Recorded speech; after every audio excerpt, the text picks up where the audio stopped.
दोस्तों नमस्कार।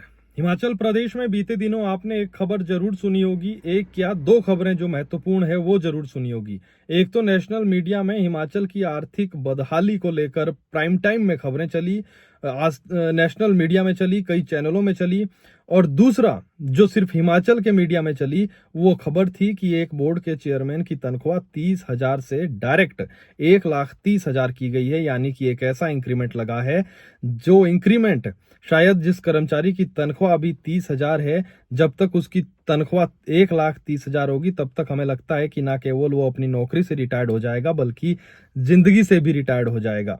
खैर, आखिर कौन है ये शख्स जो एक बोर्ड के चेयरमैन है और उनकी तनख्वाह 30,000 से 1,30,000 हो जाती है। दरअसल इनका नाम है नरदेव कंवर।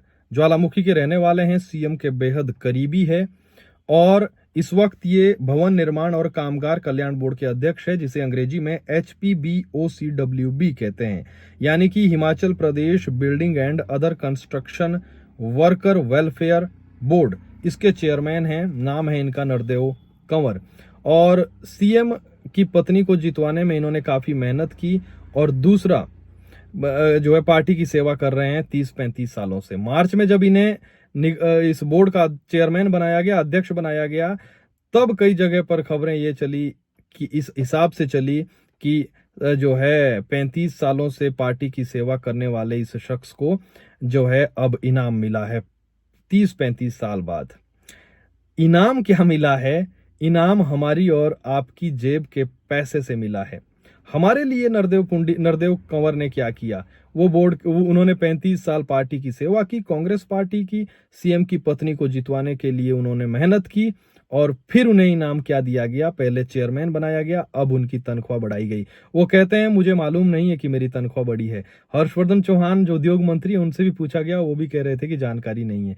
यानी कि हमें तो लगता है कि सीएम साहब शायद अपने दोस्त को सरप्राइज दे रहे थे कि जब उनकी तनख्वाह अब आएगी तो सीधा 30,000 की जगह जब खटाखट उनके अकाउंट में मैसेज आएगा कि 1,30,000 क्रेडिट हुए हैं, तो शायद सरप्राइज देकर उन्हें खुश करना चाहते थे।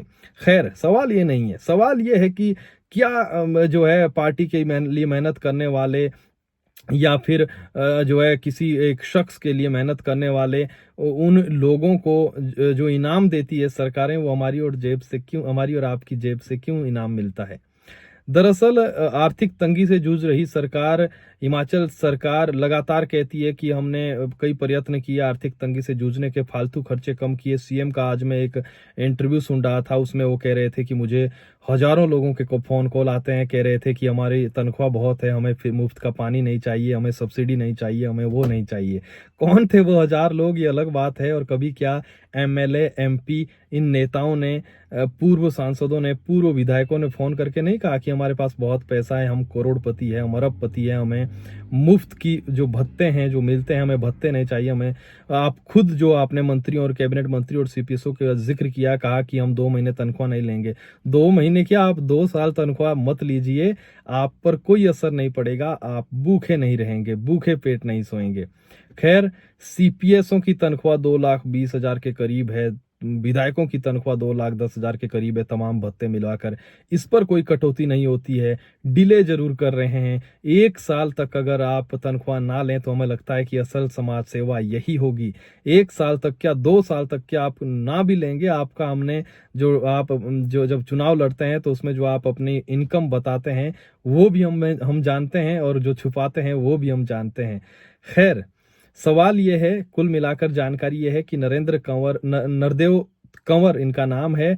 और जब इनकी प्रोफाइल पर आप जाएंगे तो आपको तब कई फोटो मिलेंगे जिसमें सीएम को टोपी पहना रहे हैं, सीएम को टोपी पहना रहे हैं, सीएम हमें टोपी पहना रहे हैं। कितना जायज है उनकी संघर्ष का इनाम हमारी और आपकी जेब से देने का, वो आप बताइए।